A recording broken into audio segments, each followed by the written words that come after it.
G'day everyone, it's pouring down with rain outside, so it's a perfect day to do a video that I've been meaning to do for a while, and that's to compare the cells that are in all the different Makita XGT batteries. Now, that shot that you saw at the beginning isn't from this video. Hopefully I won't repeat that. If you haven't seen that video, it's up in the top corner and down in the description. It is a warning of what can happen if you mess around with the cells inside these batteries. But in this one I'm not going to be cutting open the cells, so hopefully we won't have anything go up in flames. But at least if it does, it'll hopefully make a good video. So like I say, I've been meaning to make this video for a while, and somebody has just sent me a dead battery that I can pull apart, so it gives me a good opportunity to do this video and check out the things that I wanted to check out inside these batteries. So I'm going to see if this has the same cells that are in an 18 volt battery.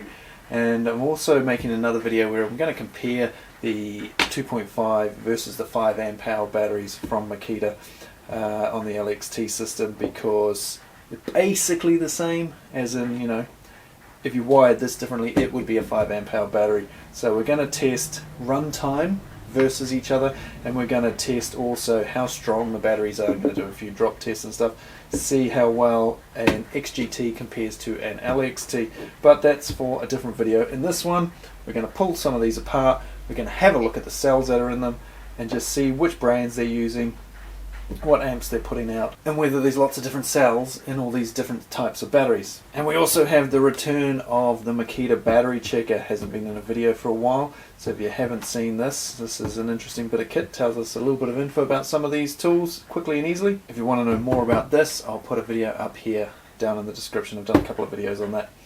Right, anyway, let's start with the newest Makita battery at the time of making this video, which is the BL4040F. This battery looks a little bit different. Let's get a nice looking one. A little bit different to the original 4 amp hour batteries. You can see they've gone with a silver sticker versus a teal coloured and silver sticker. This battery has the same length of runtime as this, but it can put out more amps than this, so it will give your tools a bit more pep, make them feel a bit stronger, so you can do rip cuts and things like that a bit quicker and easier with this battery than you can with this battery. In time, I imagine these batteries will become the norm. These ones will basically get phased out. So what makes them different? Well, I've done a couple of videos on it before, but basically it's these cells. They're a little bit blacker than they were when I first got them, due to that video shot you saw at the beginning.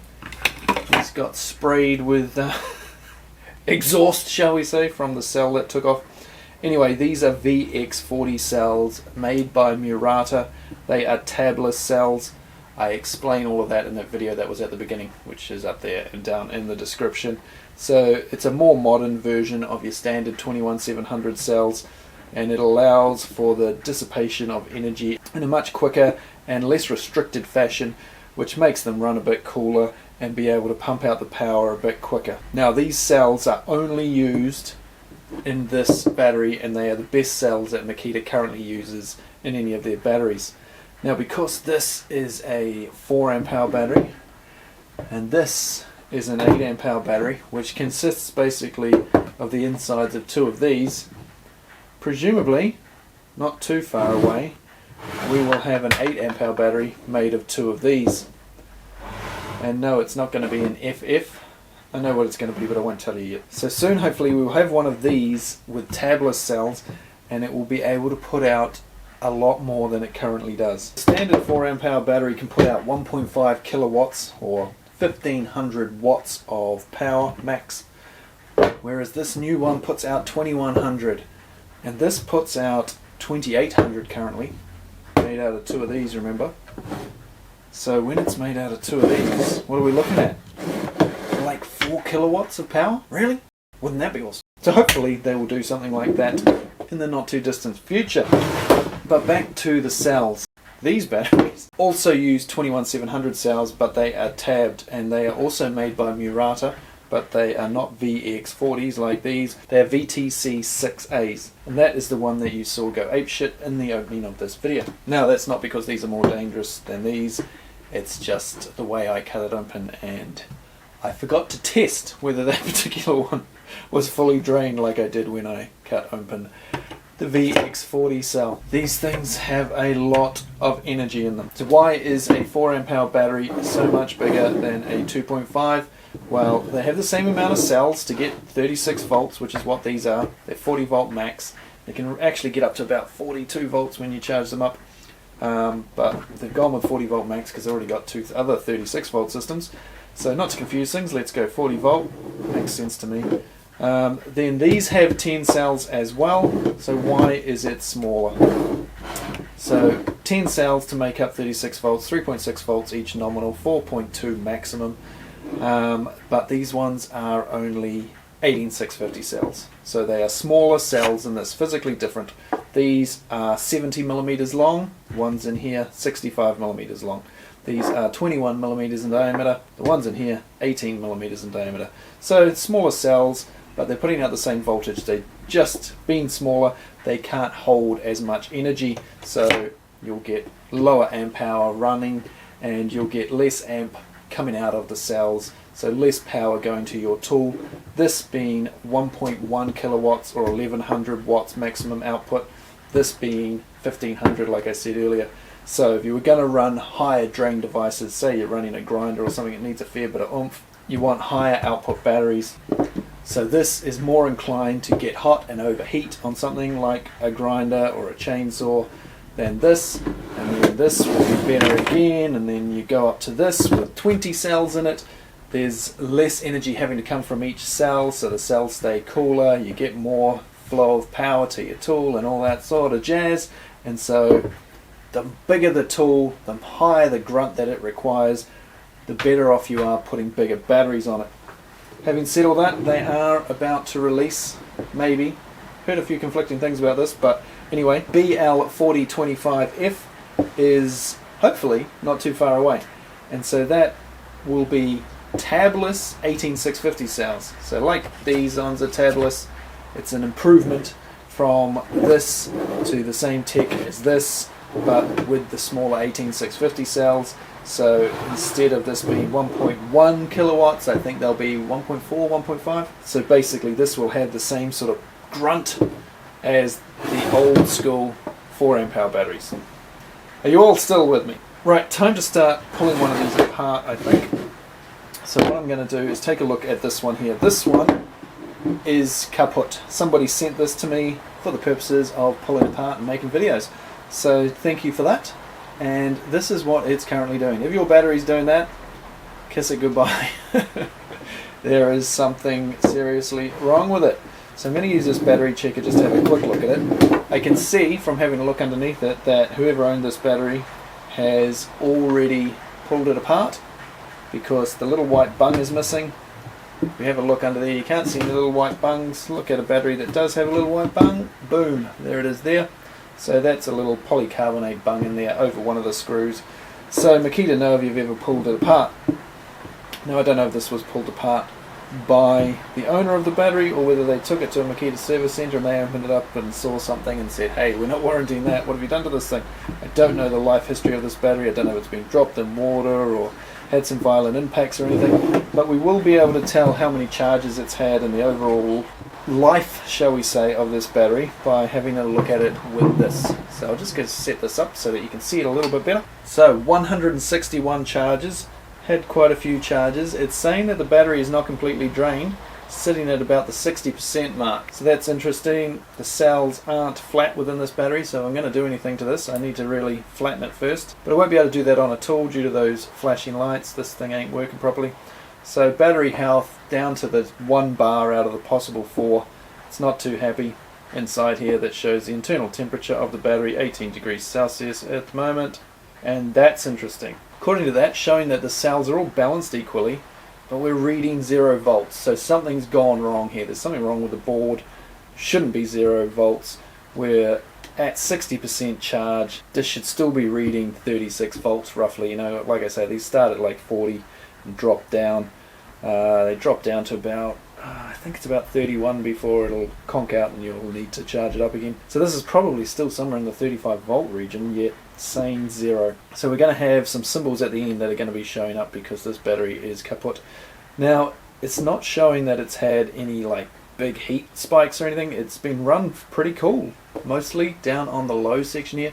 This is an overheating graph basically, and as you can see there's nothing up the high end here, so it hasn't been overloaded too much by the looks. And there's the current output, like whether it's really being pushed hard. Once again, in the middle, nothing in the high range. Doesn't look like it's been used on high drain devices like chainsaws. And the next one is going to be the telling one that shows this battery is kaput. And there it is. So something wrong with the board rather than the cells. Caution thing, basically, if any of these are lit up, your battery's stuffed and you're unlikely to get it going again. So something wrong with the board. Someone's opened it up and had a look at it. We're now going to do that, see if there's anything obvious, see if there's something that's burnt out on it, or whether it's just a bit of a mystery, and then we can have a look what cells this thing's made of. Just quickly, by comparison, let's take a look at a happy 2.5 amp hour battery. So this one, 48 charges, it's fully charged. The battery is missing one on the health sort of section there. Now I've noticed this fluctuates a bit. If you're regularly charging the batteries, it should stay up high, but you leave batteries a bit long, it can drop a bit. They need to be cycled fairly regularly, these batteries, just to keep them healthy. 21 degrees on the inside, that's interesting. They were stored in different rooms. I've just brought this one in from out the back, so it's obviously warmer out there. 40.9 volts, so right up there, fully charged. Everything balanced nicely, and hasn't been overworked at all really. All down on the low stuff. I only use the 2.5s mostly for impact drivers and drills and blowers, and the small, by blower I mean the little dust blower. Small things, not the sort of thing I would put on outdoor power equipment and chainsaws and grinders and stuff, unless I'm only doing one little quick task. And never been used up high, never been overloaded really, and all good at the end. So that's what a good battery should look like. Now ideally I should drain this battery before I start pulling it to bits and having a look at it, but I can't do that via a tool. Plus I'm making a video, who's got time for that? So let's just pull it apart. She'll be right. What could possibly go wrong? So this is the board of the 2.5 amp hour battery. A little bit grubby there. Let's wipe some of that dust off and take another look at it, see if we can work out whether anything's blown up just visually. These two contacts in the middle here look a bit grubby and a bit black. Now there's nothing really obvious that I can see on here, no big black marks or anything, but if we take a look above this microchip here, you can see a cut. This is a thin cut from corner to corner across there through the silicon styled protective coating over the top here. This is just to put this over to stop any water and dust ingress as much as possible. There's a cut through it, there's a split, so maybe that microchip has gotten too hot and blown and swollen up, but I mean I can't physically see that, but the fact that there's a split in that coating suggests maybe there has been a problem. And if you are putting your batteries on the charger and you get one of the scary red light on the charger telling you something's wrong, don't keep putting it back on and off the charger, because you do that too many times, it's gonna brick your battery. So the first time you see it do that, what I do, get a nylon brush and then just go over the contacts with like a toothbrush even, just get in there and clean those contacts, give it a good scrub in there, get all the dust and grime and shit off there, and then stick it back on, and I've found that fixes it most of the time. When the battery's saying, oh shit, not charging, no good, just give that a clean, put it back on, and you should be good to go again. It's not always going to work, obviously. If you fry the thing, it's not going to work. But it's worked on every battery that I've had happen to it that hasn't had the flashing lights of death. Right, next up, let's see what the cells are that they're actually using in this thing.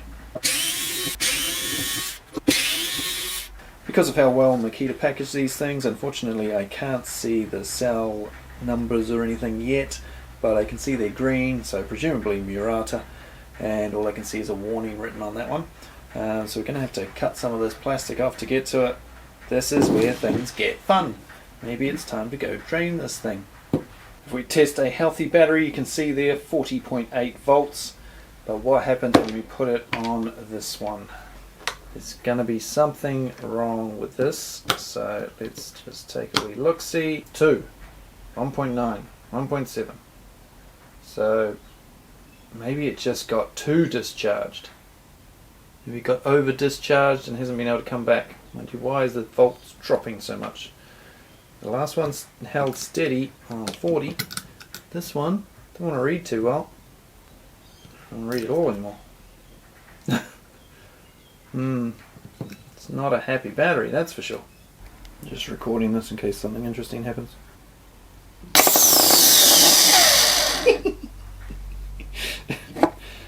Jeez, that had some oomph. Okay, so I just realised my microphone was sitting on the bench instead of being clipped to my shirt. So you will now notice that the sound has gotten somewhat better. So the good battery, as you saw, all healthy and exciting, but this one, we's getting nothing. So maybe it just got drained too low, and then the person who owned the battery stuck it on the charger too many times trying to charge it up, and the battery ended up getting bricked.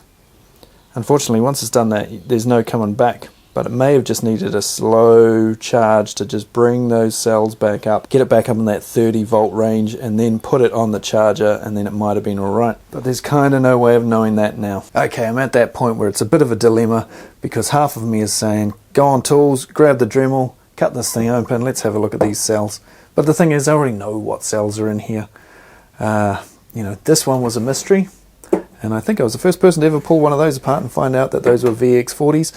But this, been around a long time, already know what it is. They are Murata cells, as you can see by the green, and they're VTC5As. This one, as I told you just a moment ago, VTC6As. And have we got a 2 sitting here somewhere on the bench? The 2 amp hour is VTC4A from Murata. So Murata cells in all of these 40 volt batteries, which is nice to see, nice and easy, good quality cells. Murata are good cells. They are the old Sony cells. Basically, Murata bought Sony's battery manufacturing division back in 2017, I think it was, and they carried on making the batteries instead of Sony making them. And they make electrical components all over the world, you know, as well as Japan. They do it in UK, US, all throughout Europe and Asia and even Brazil. So they're a big company and a good quality company, and Murata cells are one of the best branded cells you can get. And it's good to see them using those cells throughout all of their batteries so far in the XGT system. So let me sum up what we've got going on here. The 2 amp has 10 18650 cells that are VTC4A. The 2.5 amp has 10 18650 cells that are VTC5A. The first 4 amp hour battery has 10 VTC6A, and they are of course 21700 cells. This was the first ever 21700 cell from Makita on any platform. This, the 5 amp hour, has 20 cells in it. 20 18650 cells. It is the equivalent of 2 of these stuck together. 2 of them in there, boom, boom. And what cells do these have? They have VTC5A. And then the last of the original range of batteries is the 8 amp hour. The 8 amp hour, the 5 amp hour were both released as F batteries. If you look on the bottom, we've got 4080F. So the F basically meaning high output from Makita. Why they chose F, I'm not 100% sure.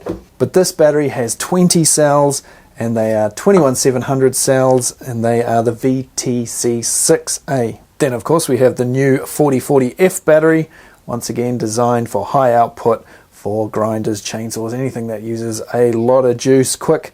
This is using 21700 cells, 10 of them, and they are the ones we've talked about earlier, the tabless VX40s. Now it'll be interesting to see if we get some VX50s or VX60s. We could really take these batteries to another level, and it will also be cool once they fill one of these up with these, because that is going to be a pretty mean battery as well. So according to Murata, the VTC4A cells inside here, they're 2000 milliamp hour cells, 10 of them in series, adds up to 2 amp hours. You don't add the 2000s all together, so each battery cell is 2 amp hours, and there's 10 of them in series to make up our 36 volts, adds up to 2 amp hour battery still. If you had another 10 of them on top here, that would make it a 4 amp hour battery, because you'd have 10 in series, another 10 in series, parallel them up. That gives you 4 amp hours of power potentially. And according to Murata, the maximum you can get out of these is 35 amps continuous. But that will, of course, depend on the PCB inside each battery, because these cells need to be used in conjunction with a PCB to make sure that they don't overload and end up bursting into flames, you know, like the video. The 2.5 amp hour uses VTC5A cells, which are also 35 amp max output for the current. And the old school 4 amp hour, we are looking at 40 amps continuous from this, and of course they are 4000 milliamp cells. They're the much bigger 21700 cells, of course, in this one. So 10 of those in series gives us our 4 amp hours. Double that up, you get one of those. Woo!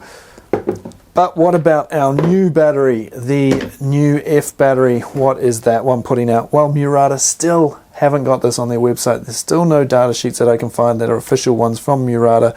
It's not in any of their graphs. It's not in any of their tables. According to them, they don't sell it. Not on their website anyway. But of course, it's still a 4 amp hour battery, so the cells are still 4000 milliamps hours each. And the current coming out of these things, we're looking at 50 amps. So if these are 35, this is 40, this is 50. We're looking at quite big jumps. And that's why this puts out a lot more power than these other batteries. So when it comes to reviewing tools, batteries are one of the things I get asked about the most. So that's just a quick overview of all the cells that are in each of these packs. Because a lot of people want to know about the batteries, because after all, without a battery, you ain't got any tools to work. So making the right choice with the battery is important. So if you want a quick summary of what you should use for different tools, in my opinion, the big chainsaw that Makita make, use this. You can't use it on the other chainsaws. You can only use it on the largest one. The other ones they have throttled back, so you can only use up to the 5 amp hour. If you're doing a lot of heavy grinding, one of these. If you're using any of the 80 volt tools, one of these. Outdoor power equipment, these are good. Vacuums, these are good. If you're using impact drivers, or you're doing a small job quickly, you're using drills, you're using angle grinders fast, that sort of thing, just quick little jobs, then weight is very important, and this is the battery to use. When the new F battery comes out, hopefully it will be a very good alternative, and yeah, just take things to another level like the 4F has, because this, in my opinion, is the best battery at the moment. It's a good sort of balance of power and weight and size. So this is good for pretty much every tool. I still don't like using the 4 amp hours on something like an impact driver here, because it's just a bit big and clunky, but it's not too bad. You certainly wouldn't want to use it with the 8. But if we get an F battery that's that size for impact drivers, it will be nice. But this battery here, you can use on pretty much everything, and it will give a good amount of power and should run cool, fairly good amount of time. Good overall battery at the moment. Will Makita ever use pouch cells? I doubt it personally. Just the way they're going, I don't think they will. I think they'll start switching everything to tabless technology. Hopefully, once we've got 18650 tabless cells, there should be no reason why Makita don't up the 18 volt batteries and change them to tabless cells.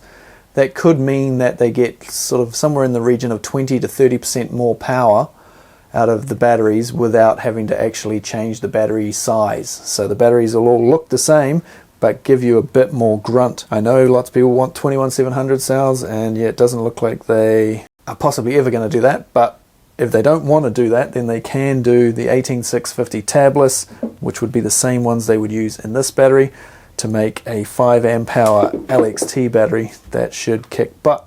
But we'll have to wait and see what happens with that. So thanks for watching. If you're interested in Makita stuff, don't forget to subscribe. At this point in time, I doubt there's any other channel on YouTube that's got more Makita videos than this one. And there's plenty more new Makita tools coming this year, so I will see you on those soon. Have a good one. See you later. And don't cut open a battery cell if you don't have to, okay? It's best to just, yeah, you don't want this. Jesus.